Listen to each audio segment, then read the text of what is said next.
पृथ्वी का 70% भाग पानी से डूबा है। मात्र 30% ही थल है। उसमें भी पर्वतों, चट्टानों और रेगिस्तानों के इलाके ऐसे हैं जिनमें उर्वरता नहीं है। पानी वहां टिकता नहीं। रेतीली या पथरीली जमीन में न तो खाद्य पदार्थ उगते हैं और न वहां कारखाने खड़े हो सकते हैं। जहां पानी नहीं है वहां समझना चाहिए कुछ भी नहीं। एक पहाड़ों को काट कर समतल बनाने में पानी का प्रश्न तो वहां की नदियों द्वारा किसी प्रकार हल हो जाता है, पर जिन तेज हवाओं को पर्वतों द्वारा रोका जाता है उनके दौड़ पड़ने का नया खतरा उत्पन्न होता है। इसके अतिरिक्त समुद्रों से उठने वाले मानसून भी बिना रुके दूसरी दिशा पकड़ सकते हैं। इससे वर्षा कम हो जाने का खतरा है। साथ ही देश की नदियों को बर्फ पिघलने से जो पानी मिलता है उसका भी स्रोत सूख जाता है। ऐसी दशा में पर्वतीय क्षेत्र में जो जल का विपुल भंडार है वह भी समाप्त हो जाता है। ऊंचाई पर उगने वाले मजबूत पेड़ भी समाप्त हो जाते हैं। ऐसी दशा में पर्वतों को समतल बनाने की बात गले नहीं उतरती, भले ही बड़ी जनसंख्या के लिए खाद्य और निवास की कमी बनी रहे। इसके लिए दौड़ती हवाओं को बुलाने का, बादलों को भगा देने का, हिम संपदा से नदी समाप्त करने का संकट कैसे बुलाया जाए। छुट-पुट पथरीली जमीनें साफ की जा सकती हैं, पर वहां जल स्रोतों का पता लगाना होगा। वे कहीं सौभाग्यवश मिल सके तो टाटानगर जैसे कुछ क्षेत्र आबाद हो सकते हैं, पर इतने महंगे मोल पर जमीन साफ करने के उपरांत कोई सोना डालने वाली योजना चल सके तो ही उस खर्चीले प्रयत्न की सार्थकता है। अन्यथा खेती और बसावट के लिए पानी की हल्की फुल्की व्यवस्था कारगर नहीं हो सकती। इतना ही महत्वपूर्ण प्रश्न रेगिस्तानों का है। एशिया का 1/4 भाग रेगिस्तान मेरे पड़ा है। अफ्रीका में मिस्र का समय इलाका सहारा रेगिस्तान से पड़ा है। यहाँ मिट्टी रेतीली है। पर्वतों की रोकथाम न होने हया पेज भलती है। फलतः जो वर्षा का जल थोड़ी बहुत नमी लाता है वह कुछ ही दिनों में भाप बनकर उड़ जाता है। यह वानीकरण इतनी तेजी से होता है कि साधारण सिंचाई योजना भी कारगर नहीं हो सकती। फिर भी इस प्रश्न को छोड़ा नहीं गया है। सोचने या ये सोच रहे हैं कि जब मनुष्य वनों के विनाश पर उत होकर सर्राज क्षेत्र को रेगिस्तान बना सकता है तो उस भूल का परिमार्जन करके उन क्षेत्रों को उर्वर क्यों नहीं किया जा सकता। अंग्रेज भूवैज्ञानिक रिची केंद्र ने यूनेस्को की प्रार्थना पर संसार के रेगिस्तानों के संबंध में खोज करने का दीर्घकालीन प्रयास किया था। उनका शोध निष्कर्ष मैन अगेंस्ट द डेजर्ट ग्रंथ में लिखा है। उन्होंने पाया कि अब रेगिस्तान है वहां पूर्वकाल में खेती भी होती थी, वन भी थे और नदियां भी बहती थी, पर लोगों ने लकड़ी के लालच में पेड़ों को काट डाला। फलतः एक सोने का अंडा देने वाली मुर्गी के सारे अंडे एक साथ निकाल लेने के लिए मुर्गी का पेट चीर डालने की उक्ति चरितार्थ हो गई। जंगल बर्बाद हुए तो भूमि की उर्वरता भी साथ छोड़ गई और नदियों का पानी भी भाप बनकर आसमान में इस प्रकार उड़ा कि उसके वापस लौटने को संभावना नहीं रही। उधर से भूले भटके बादल गुजरते भी हैं तो महज तरसाने के लिए और की गई भूल के बदले भर्त्सना और प्रताड़ना की परिणति को दिखाने। रेगिस्तानों को खेती तथा निवास के योग्य बनाने के लिए वैज्ञानिक क्षेत्रों में प्रयास चल भी रहे हैं, पर वे सफल नहीं हुए। मध्य पूर्व के तेल देशों में गेहूं उगाने का प्रयत्न किया गया, पर वह आयातित अन्न की तुलना में 4 गुना अधिक महंगा पड़ा। फलतः उस प्रयास को आगे चालू न रखा जा सका। इस संदर्भ में कुछ विशेष प्रयोग प्रयास विश्व की कुछ प्रमुख संस्थाएं अनेक प्रकार के प्रयोग कर रही है। उन्हें आशा है कि कल नहीं तो परसों ऐसे उपाय हस्तगत हो सकेंगे जिनके सहारे उजाड़ को हरा भरा बनाया जा सके। इस स्तर के प्रयासकर्ताओं में लंदन की हांटी टेक्निकल सर्विसेज ली 0, मिस्र की केमिकल डिस्कवरी ली 0, यूरोप की D0L0 मेकेजी ली 0, ईस्ट एंग्लिया का मौसम अनुसंधान विभाग आदि के प्रयास कार्य प्रतिवेदन ध्यान देने योग्य है। उनसे निराशा की इस बेला में भी उज्ज्वल भविष्य की आशा बंधती है। बबूल कैटे स्तर के कटीले पेड़ इन क्षय अपेक्षाकृत कम परिश्रम से उगा सकते हैं। ऐसे ही कुछ और पेड़ निकाले गए हैं जो वातावरण को सहन कर लेते हैं और वहां को विकट परिस्थितियों में भी अपना अस्तित्व बनाए रहते हैं। इनका उन क्षेत्रों में आरोपण हो सकता है जहां रेगिस्तान के बढ़ने की संभावना है। इस प्रकार पेड़ों की बाढ़ लग जाने पर बचे हुए क्षेत्र को उजड़ने से बचाया जा सकता है। मोर्चा खड़ा करने के लिए सर्वप्रथम आवश्यकता ये समझी गई कि द्रुत गति से विस्तार करते जा रहे रेगिस्तान को उसकी वर्तमान परिधि में ही कैद कर दिया जाए, उसे आगे न बढ़ने दिया जाए। भले ही इस बाई के बनाने में झाड़ झंखाड़ स्तर की हरियाली ही प्राप्त न हो, इनमें कुछ उपयोगी झाड़ियां भी हो सकती हैं जो मनुष्यों पशुओं के लिए आंशिक रूप से खाद्य की तरह प्रयुक्त हो सके। रेगिस्ताने के नीचे गहराई पर जलधारा विद्यमान है, पर उन्हें एकदम ऊपर लाने में तो उस संपदा के भी भाप बनकर उड़ जाने का खतरा है। ऐसी दशा में यही हो सकता है कि रेगिस्तान के किनारों पर जहां जल है, उसका बूंद बूंद उपयोग करते हुए रेगिस्तान को पीछे धकेला जाए। इसके लिए 3 काम एक साथ करने होंगे। जमीन में 8 फुट की गहराई पर एक मोटी पथरीली परत बिछाई जाए, उस पर जो पौधे उगे उन्हें पाइप से छेद कर बूंद बूंद करके सींचा जाए। इन 3 कार्यों के अतिरिक्त चौथा प्रयत्न तेज हवा का दबाव हल्का करने वाली एक कठोर प्लास्टिक स्तर की दीवार खड़ी की जाए। जब हवा का रुख बदले तब इस दीवार को भी उसकी रोधक दिशा में मोड़ दिया जाए। ये सारे काम ऐसे हैं जिन्हें करते रहने पर वह आशा की जा सकती है कि धीरे धीरे रेगिस्तान समाप्त किया जा सकेगा। इस प्रयास में उतना खर्च आएगा जितना उस इलाके पर सोने की परत बिछाने में आता।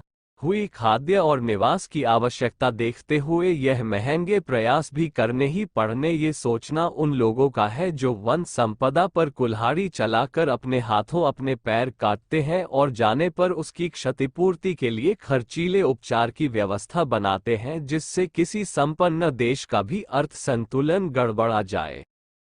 उभरता एक संकट समाधान चाहता है। पृथ्वी का 3/4 भाग समुद्र में डूबा हुआ है। एक वैचाय हिस्सा ही जलचर जीवों के रहने योग्य है। अन्न, जल, ईंधन, खनिज पदार्थ तथा आवास की अनेकानेक सुविधाएं मनुष्य ही नहीं अन्य जीवधारियों को श्री पृथ्वी से प्राप्त होती है। 3/4 भाग समुद्र के गर्भ में समाये होने के कारण वह मनुष्य के काम नहीं आ पाता। उपयोगी भूभाग का 1/4 भाग वर्तमान विश्व आबादी की आवश्यकता के अनुपात में कम पड़ रहा है। खाद्यान्न, आवास एवं जल की समस्याएं संसार के समक्ष मुंह फाड़े खड़ी है। प्रतिवर्ष करोड़ों की जनसंख्या वृद्धि इस समस्या को और भी अधिक दुष्कर बनाती जा रही है।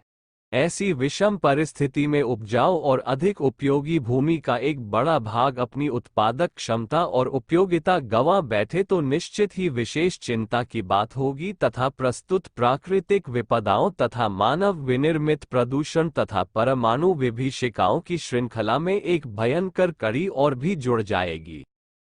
इन पंक्तियों में जिस खतरे की ओर संकेत किया जा रहा है वह है पृथ्वी के कितने ही भागों में रेगिस्तानी क्षेत्र बाहुर गति से विस्तार होना। भूगर्भशास्त्रियों का मत है कि दूध वनस्पतियों के उन्मूलन के कारण भूमि अपनी शेष का अनुमान है कि सृष्टि के आरंभ में मरुस्थलों जा रही है तथा मरुस्थल बढ़ते जा रहे हैं। अस्तित्व नहीं था। प्रकृति हरितिमा की सुषमा से इनकी भांति सजी हुई थी जिसे मनुष्य के अदूरदर्शी प्रयासों ने नष्ट कर डाला। मरुस्थल प्रकृति के आक्रोश का प्रतिफल है जिसे मानवीय दुष्कृत्यों ने ही आमंत्रित किया है। पुरातत्ववेत्ताओं को सहारा के दक्षिण में लीबिया और उत्तर में चाओ क्षेत्र के रेगिस्तानी प्रदेश में ऐसे अनेकों प्रमाण मिले हैं जो ये बताते हैं कि किसी समय वहां विकसित जीवों का निवास था। जीव जंतु उस वातावरण में ही निवास कर सकते हैं जहां आहार एवं निवास योग्य भूमि, जल तथा हरितिमा की सुविधा हो। विशेषतः बड़ी आकृति के जिराफ, गैंडा, शेर जैसे प्राणी तो ऐसे वातावरण के अभाव में जिंदा ही नहीं रह सकते। माइक्रोस्कोपिक जीवों, बैक्टीरिया तथा वायरस की बात अलग है। जिन विशालकाय जीवों के चित्र इन क्षेत्रों में पाए गए हैं, उनके आधार पर पुरातत्ववेत्ताओं ने निष्कर्ष निकाला है कि वे क्षेत्र कभी हरे भरे थे।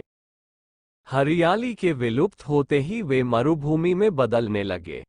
चाओ कुछ समय पूर्व फ्रांस के चंगुल से आजाद हुआ है तथा अफ्रीकी महाद्वीप में भूमध्य रेखा के निकट स्थित है। उसकी राजधानी फोर्ट लेमी 4 दशकों पूर्व हरे भरे जंगलों से घिरी हुई थी, पर अब उसके चारों ओर रेगिस्तान फैला हुआ है। सहारा रेगिस्तान के दक्षिणी किनारे पर स्थित नाइजर प्रदेश में भी कभी हरितिमा का विस्तार था, पर यह क्षेत्र भी अब रेगिस्तान की चपेट में आ गया है।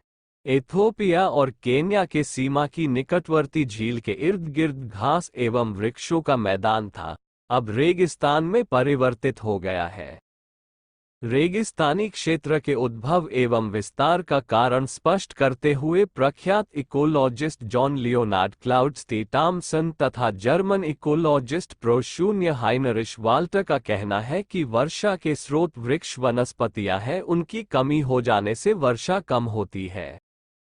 जिन क्षेत्रों में 10 इंच से भी कम वर्षा होती है, वहां की भूमि मरुस्थल में बदलने लगती है। हरितिमा का अभाव उस क्षेत्र के समूचे पर्यावरण चक्र को प्रभावित करता है। ऑस्ट्रेलिया के परिस्थितिविज्ञ अल्फोंस मेवियल ने ईरानी रेगिस्तान की जांच पड़ताल करने पर यह निष्कर्ष निकाला है कि भूमध्य रेखा के उत्तर तथा दक्षिण में 30 तथा 35 अक्षांश रेखाओं के बीच बहने वाली शुष्क हवाएं ही उस क्षेत्र के रेगिस्तानी फैलाव की प्रमुख कारण है। मेवियल का मत है कि हवाओं की प्रकृति क्षेत्रीय वातावरण के अनुसार बनती है। वृक्ष वनस्पतियों के अभाव के कारण ही ऐसी शुष्क हवाएं बहती है। विश्व स्वास्थ्य संगठन द्वारा प्रकाशित हाल की एक रिपोर्ट अनुसार सहारा रेगिस्तान का फैलाव अब तीव्र गति से हो रहा है। विभिन्न दिशाओं में इसकी गति 2 किलोमीटर से लेकर 10 किलोमीटर तक है। अनुमानतः इस फैलाव से प्रतिवर्ष 10 लाख वर्ग किलोमीटर कृषि योग्य भूमि रेगिस्तान की चपेट में आ रही है। विश्व के अन्य रेगिस्तानी क्षेत्रों का विस्तार भी तेजी से हो रहा है। रूस के दक्षिण परिवार में स्थित विस्तार, ऑस्ट्रेलिया का रेगिस्तान, अरेबियन रेगिस्तान, अर्जेंटीना का पोटागोनियन रेगिस्तान, दक्षिण अफ्रीका का कालाहारी रेगिस्तान, पश्चिम चीन के सिक्यांग प्रांत में फैला टक्लामकन रेगिस्तान, चिली और पेरू का अटाकमा पेरुवियन रेगिस्तान, अमेरिका के दक्षिणी पश्चिमी क्षेत्र में विस्तृत रेगिस्तान, भारत पाक का थार रेगिस्तान आदि का भी विस्तार होना एक गंभीर संकट के रूप में मनुष्य जाति के समक्ष प्रस्तुत हो रहा है। पर्यावरण विशेषज्ञ प्रो-शून्य गेवियन का निष्कर्ष है कि हरितिमा को अंधाधुंध नष्ट करने से उपजाऊ भूमि भी बंजर बन जाती है। यही बंजर स्थान धीरे धीरे रेगिस्तान में बदल जाते हैं। ऐसे स्थानों में वनस्पतियां भी नहीं उगती तथा जलवायु में ऐसा परिवर्तन होता है कि मरुक्षेत्र का विस्तार होता जाता है। प्राप्त आंकड़ों के अनुसार भारत में धार का रेगिस्तान लगभग 1,82,000 वर्ग मील में फैला हुआ है। वृक्ष वनस्पतियों की अंधाधुंध कटाई के कारण भारत में प्रतिवर्ष 1% कृषि योग्य भूमि रेगिस्तान में बदल जाती है। ऐसी संभावना है कि यदि क्रम इसी प्रकार चलता रहा तो भारत की उपजाऊ भूमि का एक बड़ा भाग कुछ ही वर्षों में गंवा देना पड़ेगा। जो देश के रेगिस्तानी क्षेत्र है उनका भी विस्तार हो रहा है। पश्चिमी अरावली की पहाड़ियां, सौराष्ट्र, उत्तरी गुजरात, पंजाब और पश्चिमी तथा उत्तरी पश्चिमी राजस्थान के रेगिस्तानी क्षेत्र बढ़ रहे हैं। राजस्थान, हरियाणा तथा दिल्ली की उपजाऊ भूमि का एक बड़ा हिस्सा पिछले कुछ वर्षों में रेगिस्तान की चपेट में आ गया है। हरियाणा सीमा के निकट नजफगढ़ की 100 किलोमीटर शून्य कृषि योग्य भूमि रेगिस्तान में बदल गई है तथा एक बड़े क्षेत्र के अभी भी प्रभावित होने की संभावना। सुप्रसिद्ध इकोलॉजिस्ट टॉमडेल और वर्नन गिल का टॉप सॉइल एंड सिविलाइजेशन पुस्तक मनुष्य की उच्छृंखल प्रवृत्ति पर आक्रोश व्यक्त करते हुए लिखते हैं कि मनुष्य सभ्य हो या बजर प्रकृति का संतान है, उसका स्वामी नहीं। यदि उसे सभ्यता को जीवित रख है तो प्रकृति के अनुरूप चलना होगा। पिछले दिनों मनुष्य ने प्रकृति के नियमों को बुरी तरह तोड़ मरोड़ा है। सभ्य कहा जाने वाला मानव पृथ्वी के एक छोर से चलकर दूसरे छोर पर पहुंच गया है, पर जहां से भी गुजरा वही भूमि मरुस्थल हो गई। जहां भी वह लंबे समय तक रहा वहां की भूमि बर्बाद कर दी। संभवतः यही कारण रहा होगा कि प्रणामी सभ्यताएं स्थान परिवर्तन करती रही है। अब तक की गई भूल का सुधार करना विचारशीलता एक का तकाजा है। भूमिशास्त्रियों का मत है कि रेगिस्तानों के बढ़ाव को रोकने में हरितिमा की वृद्धि विशेष रूप से सहायक सिद्ध हो सकती है। वृक्ष वनस्पतियों में जलवायु तथा वातावरण की प्रकृति को बदलने तक की सामर्थ्य है। इस प्रयास से न केवल मरुभूमि के विस्तार को रोका जाना संभव होगा, वरन रेगिस्तान के रूप में मौजूद एक विशाल भूभाग की प्रकृति भी बदली जा सकेगी। सोवियत संघ में मरुस्थल का क्षेत्र लगभग 30 करोड़ हेक्टेयर में फैला हुआ है। वैज्ञानिक एवं तकनीकी उपलब्धियों के सहयोग से वृक्षारोपण की व्यापक योजना आरंभ की गई है। लाखों एकड़ भूमि को जो कभी रेगिस्तान था अब तक कृषि योग्य भूमि में बदला जा सका। टी सोवियत रूस के अनुमान से यह सिद्ध होता है कि कुशल और वैज्ञानिक ढंग से योजनाबद्ध प्रयास किया जाए तो मरुस्थल भी राष्ट्रीय अर्थतंत्र के लिए अनेकों उपयोगी प्राकृतिक संसाधनों के स्रोत बन सकते हैं। सोवियत मध्य एशिया और कजाखस्तान का क्षेत्र प्राणियों के जीवित रहने योग्य नहीं था, पर उस क्षेत्र में अथक टी प्रदान किया गया। सरकारी तथा गैर सरकारी दोनों ही इंद्रों का योगदान मिला। उल्लेखनीय है कि कम्युनिस्ट में श्रमदान की परंपरा को देशभक्ति तथा राष्ट्रधर्म का प्रतीक माना गया है। वहां शनिवारीय श्रमदान की पुनीत एक परा है। हर व्यक्ति स्वेच्छा से शनिवार को वेरा पारिश्रमिक लिए राष्ट्र के लिए श्रम करता है। उस श्रम से प्राप्त होने वाले धन का उपयोग देश एवं समाज के विविध विकास कार्यों में किया जाता है। मरुस्थलों को कृषि योग्य भूमि में परिवर्तित करने की योजना जब सामने आई तो अधिकांश व्यक्तियों के श्रम का समुचित योगदान मिला। सचमुच ही जो कार्य सरकार अपने एकाकी बलबूते भी नहीं कर सकती है, उसे जनशक्ति का सम्मिलित सहयोग मिल जाने पर आसानी से पूरा किया जा सकता है। इस सत्य को वहां प्रत्यक्ष देखा गया।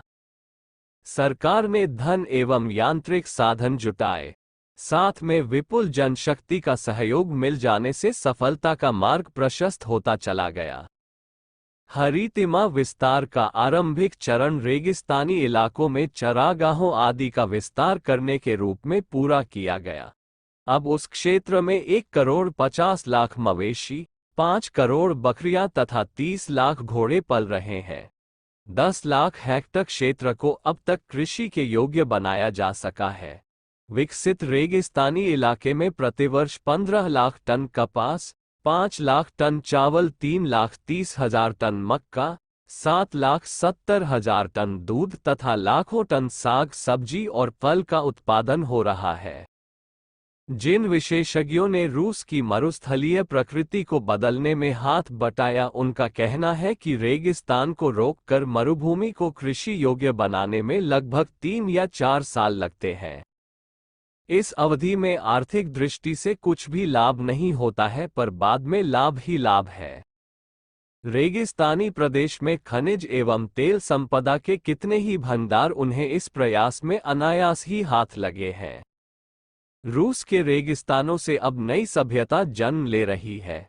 कितने ही नगर वहां हाल में ही बसाए जा चुके हैं। आधुनिक नू शक्ति चालित आसवन यंत्रों द्वारा बालू की तह से मीठा पानी निकालने की पद्धति भी विकसित करी गई है। कुछ समय गाना पड़ता था जो अत्यंत खर्चीला था, पर अब जो वहां पानी सुदूर क्षेत्रों से पीने के लिए नई विधि द्वारा उपलब्ध हुआ है, वह 90% स्थानों से लाए जाने वाले पानी से सस्ता है। उल्लेखनीय है कि सौर ऊर्जा का सबसे अधिक मरुभूमि में होता है। वैज्ञानिकों एवं टेक्नीशियनों एक सहयोग से विपुल परिमाण में सतत प्राप्त होने वाली सौर ऊर्जा के व्यापक स्तर पर उपयोग का कार्य भी आरंभ कर दिया गया है।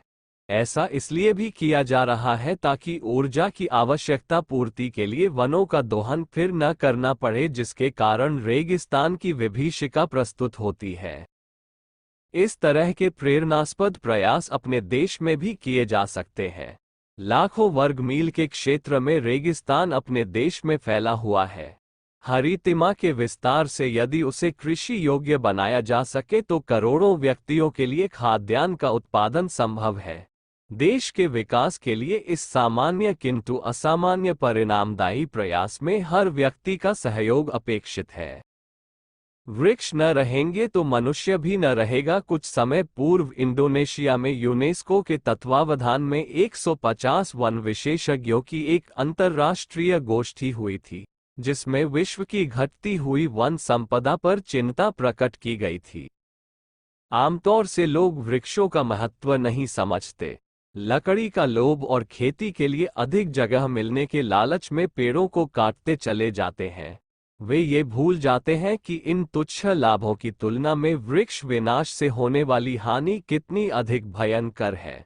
उपर्युक्त प्री पैसिफिक साइंस कॉन्फ्रेंस ने संसार को चेतावनी दी कि यदि वृक्ष संपदा विनाश का वर्तमान क्रम चलता रहा तो उसके भयानक परिणाम भुगतने पड़ेंगे।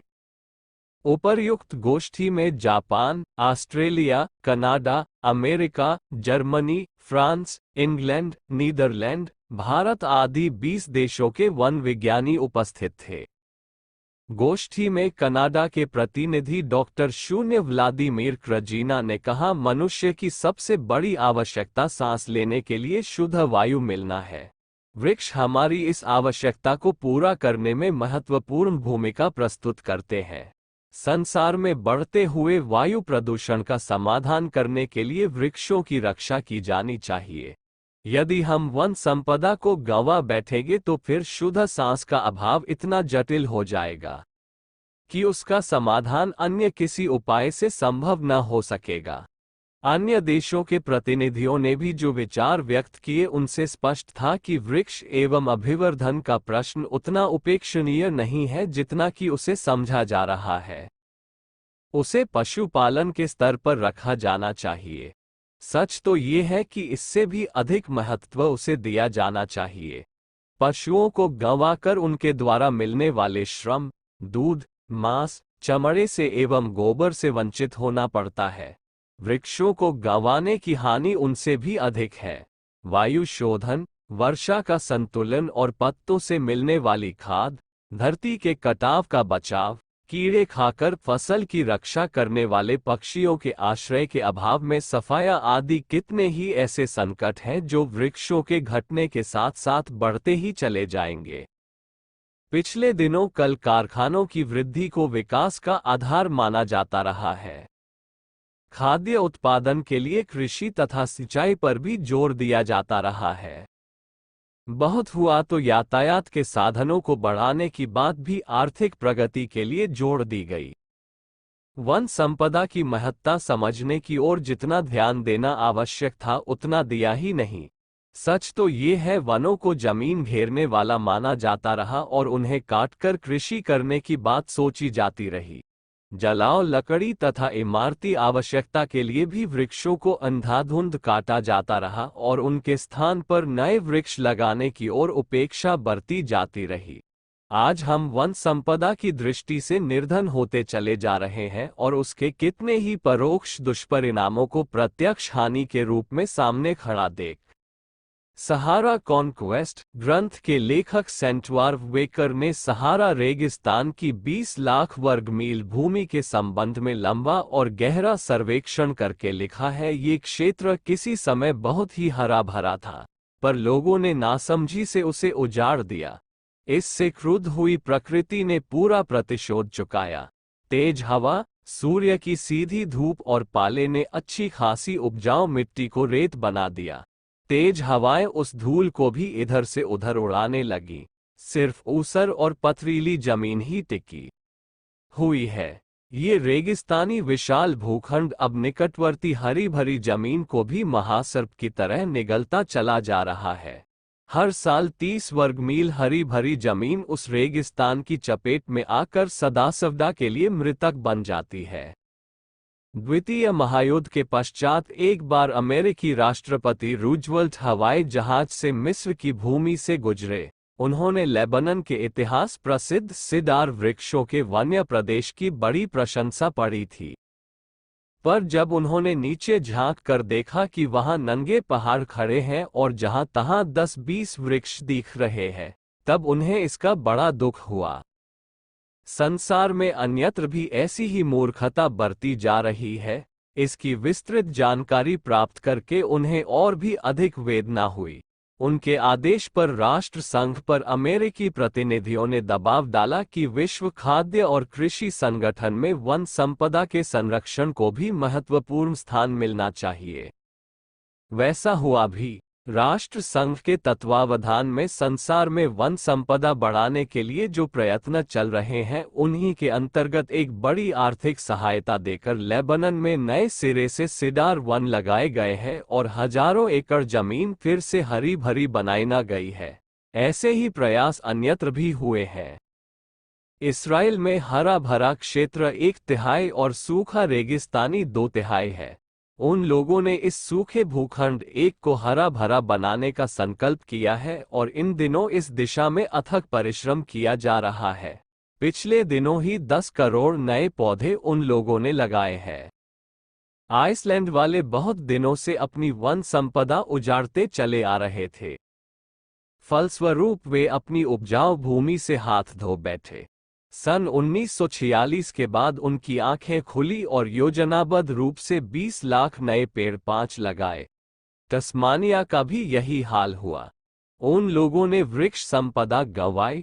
फलस्वरूप रेतीली आंधियों का सर्वनाशी सिलसिला आरंभ हो गया। घास पात तक को उनने अपने पेट में निगल लिया। जब जीवन मरण का सवाल पैदा हुआ तो उन्होंने ऊंचे चीड़ और देवदार के पेड़ लगाकर रेतीली हवाओं से रोकथाम की है और 1500 एकड़ जमीन रेगिस्तान के मुंह में से उगलवाई है। स्कॉटलैंड में कुलचिन सेंड्स नामक 6 मील लंबा और 2 मील चौड़ा एक छोटा सा रेगिस्तान था। उन लोगों ने इस अजगर का मुंह कुचल कर रख दिया है और अब वहां हरे भरे उद्यान लहलहा रहे हैं।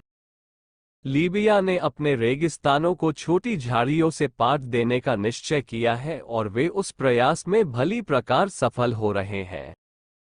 ऑस्ट्रेलिया ने अपने 7 इंच जितनी स्वल्प वर्षा वाले क्षेत्र में संसार भर से 83 जाति के ऐसे पौधे मंगाकर वहां रोपे हैं जो सूखी आबहवा में भी पनप सकते हैं।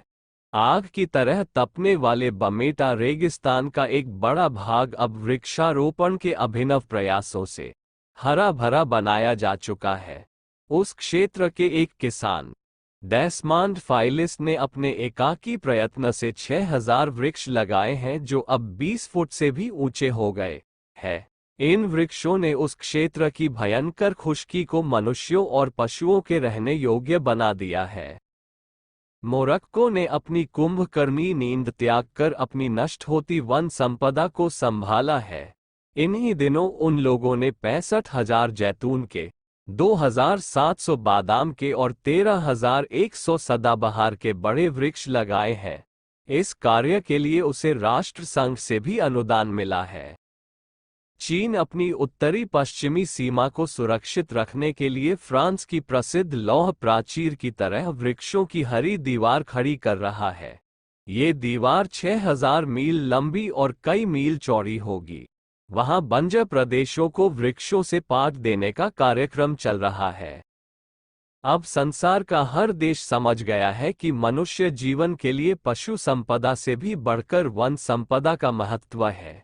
इसलिए उसे राष्ट्रीय संपत्ति में उच्च स्थान दिया जा रहा है और इसे बढ़ाने के प्रयास को खाद्य उत्पादन स्तर का महत्व दिया जा रहा है।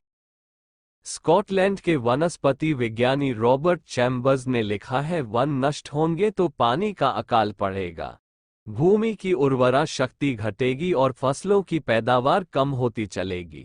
पशु नष्ट होंगे, पक्षी घटेंगे और मछली प्राप्त करना कठिन हो जाएगा। वन विनाश का अभिशाप जिन 5 पुराने प्रेतों की भयंकर विभीषिका बनाकर सामने खड़ा कर देगा वे है बाढ़, सूखा, गर्मी, अकाल और बीमारी। हम जाने और अनजाने में वन संपदा नष्ट करते हैं और उससे जो पाते हैं उसकी तुलना में कहीं अधिक गंवाते हैं।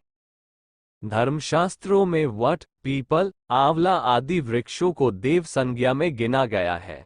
उनके प्रति किसी समय कितनी गहरी श्रद्धा रही है, इसका परिचय इस बात से मिलता है कि अभी भी वृक्षों के साथ लड़कियों का विवाह होने की प्रथा जहां तहां पाई जाती है। तिरहुत में मंगली लड़की का विवाह पीपल के पेड़ के साथ कर दिया जाता है ताकि नक्षत्र दोष का अनष्टि पीपल पर पड़े और मनुष्य वर्ग को किसी विपत्ति का सामना न करना पड़े। आंध्र के कुडप वंशी ग्रामीणों में कन्या का विवाह 12 वर्ष तक कर देने का रिवाज था, पर यदि किसी कारणवश विवाह न हो सका तो किसी फलदार पेड़ से उसका विवाह कर देते हैं और उसे सुहाग के सभी प्रतीक धारण करा देते हैं। इसके पश्चात उसका पुनर्विवाह किसी भी आयु में हो सकता है। यदि विवाह न हो तो भी उसे सुहागिन के सभी सामाजिक अधिकार मिल जाते हैं और बिरादरी के लोग विवाह न होने का लाछन नहीं लगाते। नेपाल की नेवार जाति के लोग अपनी लड़कियों का विवाह बिल्व वृक्ष के साथ करते हैं। इसके पश्चात जब किसी पुरुष के साथ विवाह होता है तो वह उपपति कहलाता है। उपपति को कोई स्त्री कभी भी बहिष्कृत कर देती है, उसे भृत्य जितने ही अधिकार प्राप्त होते हैं।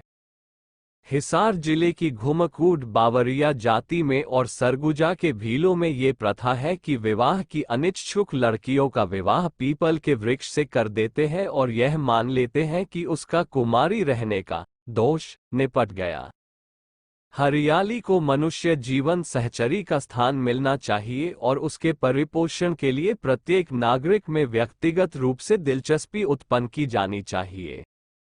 महाकवि अलेक्जेंडर स्मिथ प्रकृति को असीम प्यार करते थे और विचारशील लोगों को संबोधन करके कहते थे, अपनी स्मृति पीछे के लिए छोड़ जाना चाहते हो तो भवन बनाने और पदक प्राप्त करने की अपेक्षा वृक्ष लगाने पर ध्यान दो, वे इन दोनों की अपेक्षा अधिक चिरस्थायी होते हैं।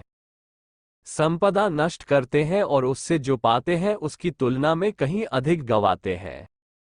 धर्मशास्त्रों में वट, पीपल, आंवला आदि वृक्षों को देव संज्ञा में गिना गया है।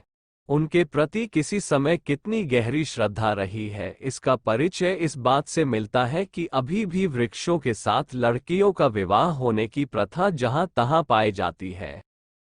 तिरहुत में मंगली लड़की का विवाह पीपल के पेड़ के साथ कर दिया जाता है ताकि नक्षत्र दोष का अनष्टि पीपल पर पड़े और मनुष्य वर्ग को किसी विपत्ति का सामना न करना पड़े। आंध्र के कुडप वंशी ग्रामीणों में कन्या का विवाह 12 वर्ष तक कर देने का रिवाज था, पर यदि किसी कारणवश विवाह न हो सका तो किसी फलदार पेड़ से उसका विवाह कर देते हैं और उसे सुहाग के सभी प्रतीक धारण करा देते हैं। इसके पश्चात उसका पुनर्विवाह किसी भी आयु में हो सकता है। यदि विवाह न हो तो भी उसे सुहागिन के सभी सामाजिक अधिकार मिल जाते हैं और बिरादरी के लोग विवाह न होने का लाछन नहीं लगाते। नेपाल की नेवार जाति के लोग अपनी लड़कियों का विवाह बिल्व वृक्ष के साथ करते हैं। इसके पश्चात जब किसी पुरुष के साथ विवाह होता है तो वह उपपति कहलाता है। उपपति को कोई स्त्री कभी भी बहिष्कृत कर देती है, उसे भृत्य जितने ही अधिकार प्राप्त होते हैं। हिसार जिले की घुमकूड बावरिया जाति में और सरगुजा के भीलों में ये प्रथा है कि विवाह की अनिच्छुक लड़कियों का विवाह पीपल के वृक्ष से कर देते हैं और यह मान लेते हैं कि उसका कुमारी रहने का दोष निपट गया। हरियाली को मनुष्य जीवन सहचरी का स्थान मिलना चाहिए और उसके परिपोषण के लिए प्रत्येक नागरिक में व्यक्तिगत रूप से दिलचस्पी उत्पन्न की जानी चाहिए।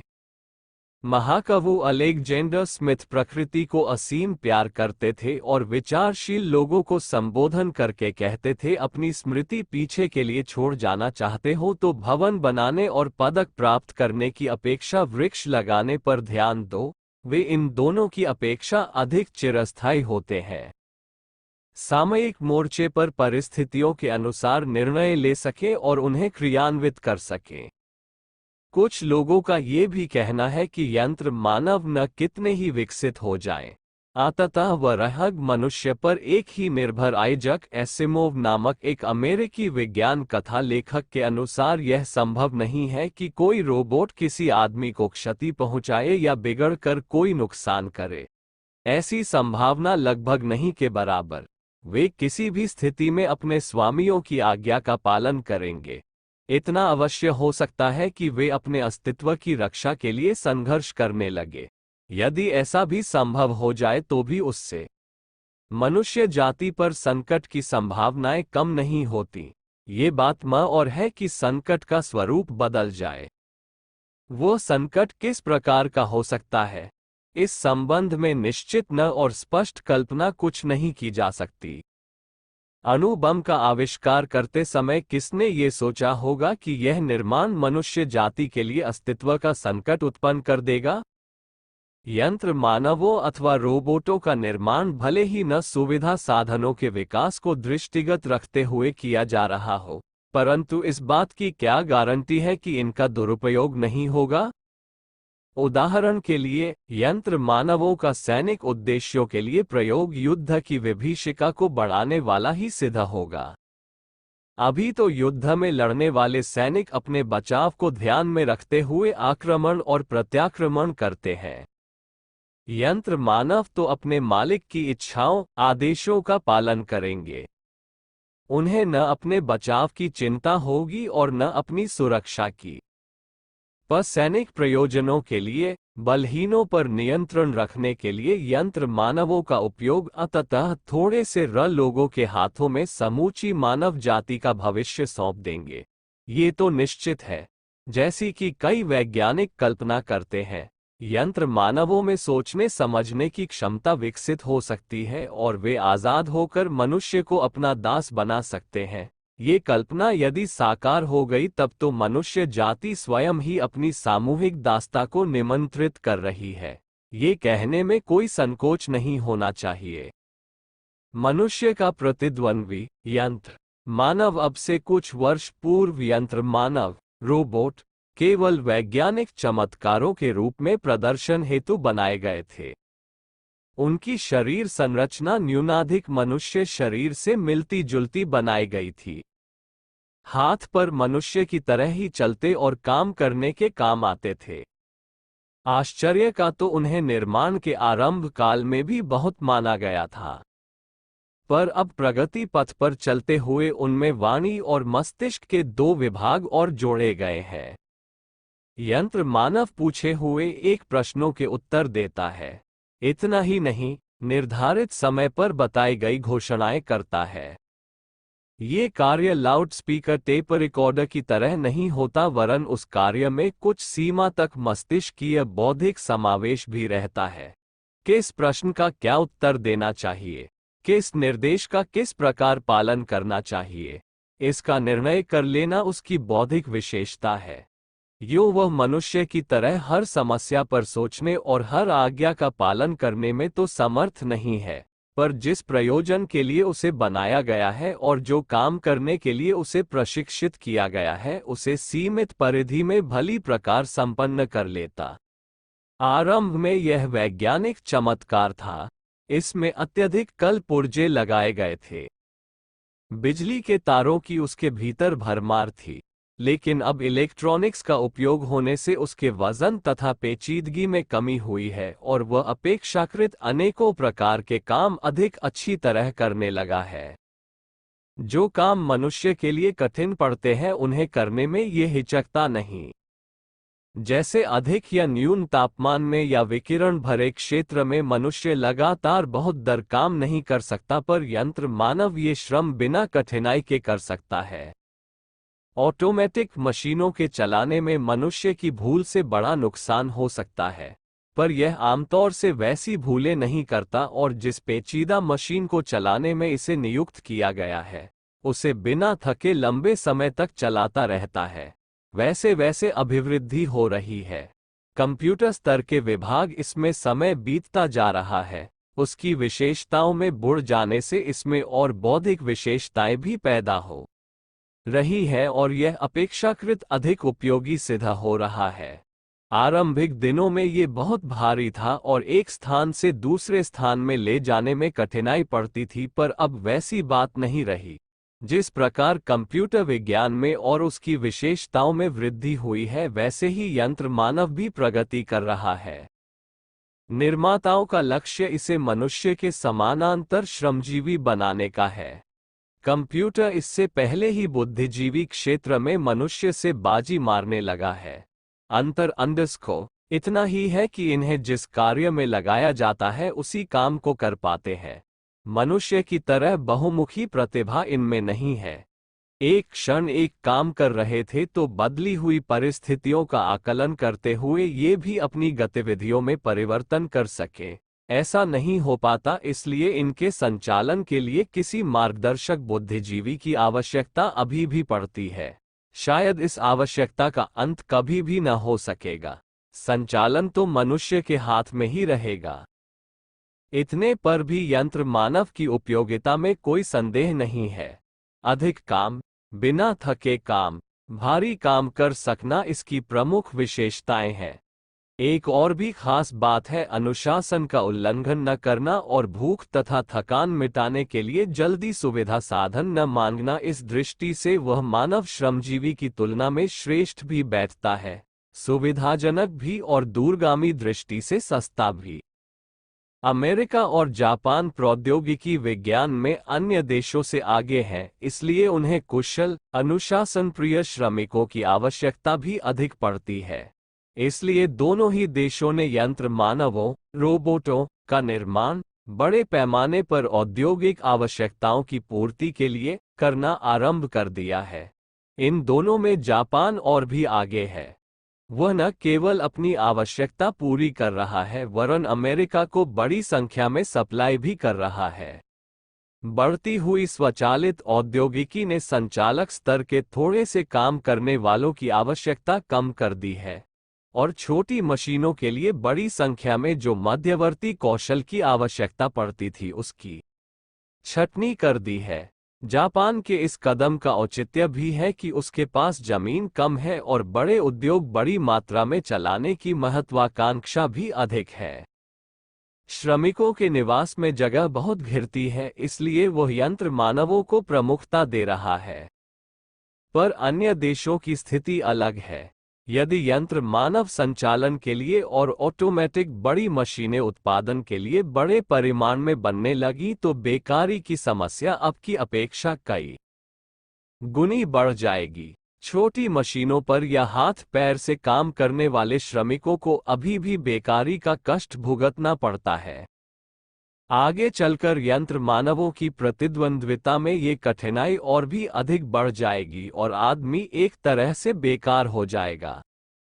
जानवरों की बेकारी का हल उनका अंत कर देना आधुनिक परिप्रेक्ष्य में निकाला गया है। बकरा, बैल, भैंस आदि जानवर काम कम करते हैं, जगह ज्यादा घेरते हैं, इसलिए उनका वध तो एक प्रकार से नीति निर्माताओं की दृष्टि में अनिवार्य हो गया है। मनुष्यों के बारे में अभी यह प्रश्न विचाराधीन है कि जब सारे उद्योग बड़े उद्योगपतियों के हाथ में चले जाएंगे तो कम योग्यता वाले, आए दिन मांगों का झंझट खड़ा करने वाले श्रमिकों का क्या होगा। इससे भी बड़ी चिंता की बात यह है कि मनुष्य अपने आचरण की प्रामाणिकता खोता जा रहा है। अपराधों की ओर उसकी प्रवृत्ति बढ़ रही है, हरामखोरी और कामचोरी की आदत बढ़ रही है। साथ साथ जिस सदाशयता के कारण मनुष्य की गौरव गरिमा स्थिर थी उसे भी गंवाते चलने के कारण मनुष्य के प्रति सहानुभूति भी और कितनी रहेगी। मानवीय श्रम महंगा पड़ने की एक ही समस्या नहीं थी, दूसरी समस्या मनुष्य द्वारा अनाचरण अपनाकर अनेकों विग्रह खड़े करते रहने की भी है। इसका हल निकालने की दृष्टि से भी मानव के प्रतिद्वंदी बन सकते हैं। वैज्ञानिक औद्योगिकी मनुष्य के लिए कटौती प्रस्तुत कर रही है। अपराधी प्रवृत्तियां अपनाकर वह और भी सिरदर्द सीधा हो रहा है। हो सकता है कि अगले दिनों इस क्षेत्र में भी मनुष्य का प्रतिद्वंद्वी विकसित हो और अभागा मनुष्य अपनी उपयोगिता गंवाकर मारा मारा फिरे। ये तो समय बताएगा कि प्रौद्योगिकी की यह करण नीति वहां तक उचित है। फिर भी यह तय तो भली भांति समझा जाना चाहिए कि विकेंद्रीकृत अड़ी औद्योगिकरण व छोटे छोटे उद्योगों का प्रचलन हर दृष्टिकोण से समाजवादी समुदाय के लिए श्रेयस्कर है। पूंजीवादी यह उद्योग परक मान्यता जिन राष्ट्रों की है, उन्हें संभवतः कि यंत्र मानव निर्माण एक सस्ता सौदा लगे, पर समष्टिगत व्यवस्था के परिप्रेक्ष्य में यदि देखा जाए तो यह अंततः में महंगा ही पड़ेगा। सीमित यांत्रिकी व्यवस्थापकों के हाथ में यदि यंत्र मानवों के माध्यम से संचालन तंत्र सौंप दिया गया तो इसका तानाशाही जैसे दुष्परिणाम दिखाने वाला दुरुपयोग भी होने की संभावना है। इससे अच्छा है हमने मानव की गुणवत्ता ही बढ़ाएं, उसकी क्षमता व समझदारी को और विकसित करें। दुर्बुद्धि के रहते उपलब्धियां विघातक मानवीय बुद्धि कौशल की जितनी प्रशंसा की जाए उतनी ही कम है। उसने इस शताब्दी में जो वैज्ञानिक सफलताएं प्राप्त की है उससे अतीत का सारा प्रगति इतिहास पीछे छूट गया है। उपलब्धियों पर दृष्टिपात करते हैं तो प्रतीत होता है कि उपनिषदकारों का ये कथन सच ही है कि मनुष्य से बढ़कर और कुछ नहीं, वो सर्वशक्तिमान का पुत्र होने के कारण स्वयं भी शक्तियों के अजस्र स्रोत का अधिपति है। पिछले दिनों अणुशक्ति करतलगत की गई और उसके ध्वंसात्मक एवं रचनात्मक स्वरूपों को समझा गया। अब उससे भी बड़ी शक्ति लेजर किरणों की हाथ लगी है। यो अभी यह शोध बाल्यकाल में से ही गुजर रही है, पर संभावना यही दिखती है कि जब प्रौढ़ावस्था तक उसकी जानकारी पहुंचेगी तो विश्व के मूर्धन्य शक्ति स्रोतों में उसी का नाम प्रथम पंक्ति में होगा। परमाणु शक्ति की महत्ता बहुत पहले जानी जा चुकी है, पर उसका उपयोग बड़ी स्वल्प मात्रा में ही संभव हो सका है। कारण ये है कि परमाणु अपनी किरणें अस्त व्यस्त ढंग से सभी दिशाओं में बिखेरते रहते हैं। जब इस विकिरण को एक ही दिशा में केंद्रित किया जाता है तो यह नियंत्रित विकिरण प्रवाह लेजर है। लेजर एक संक्षिप्त शब्द है, उसका पूरा नाम light amplification by stimulated emission of radiation. Aladdin के जादुई चिराग की चर्चा कथा गाया की रही है, पर आज लेजर का उपयोग ऐसा अद्भुत है जिसे सचमुच जादुई चिराग ही कह सकते। बेस्टन के निकट लेक्सिंगटन की वेधशाला में दिनी एक प्रयोग प्रो-0 लुईस मालिन के तत्वावधान में संपन्न हुआ। लेजर यंत्र का बटन दबाया गया और दर का प्रकाश किरणों पतले तीर की तरह छूट और अंतरिक्ष को चीरती हुई 3 सेकंड में चंद्रमा से टकराए। वहां उन्होंने अल्वाटेनियम ज्वालामुखी के इर्द गिर्द 2 मील क्षेत्र में जगमगाता हुआ प्रकाश उत्पन्न किया। तदुपरांत वे 2.5 लाख मील की यात्रा शब्दवेधी बाण की तरह अपने उद्गम स्थान पर लौट आई। इस प्रकार धरती पर बैठे किसी अन्य ग्रह को प्रकाशित करने का पहला प्रयोग सफल हुआ। अब इन किरणों के विविध विधि उपयोग ढूंढ निकालने के प्रयत्न 300-400 प्रयोगशालाओं में 2000 वैज्ञानिक अकेले अमेरिका में लगे हुए हैं। अमेरिका का प्रधान प्रतिद्वंद्वी रूस भी इस दिशा में चुप नहीं बैठा है। उसने भी इस महाशक्ति को हस्तगत करने के लिए अपने वैज्ञानिक सपने को बड़ी मात्रा में झोंक दिया है। युद्ध प्रयोजनों में अगली बार लेजर किरणों की भूमिका सर्वोपरि रहेगी, ऐसा समझा जाता है। जनरल कर्टिस E0 लियो का विश्वास है अंतर्महाद्वीपीय प्रक्षेपणास्त्रों के नष्ट करने में लेजर किरणों द्वारा आत्मरक्षा का एक बहुत बड़ा प्रयोजन पूरा किया जा सकेगा।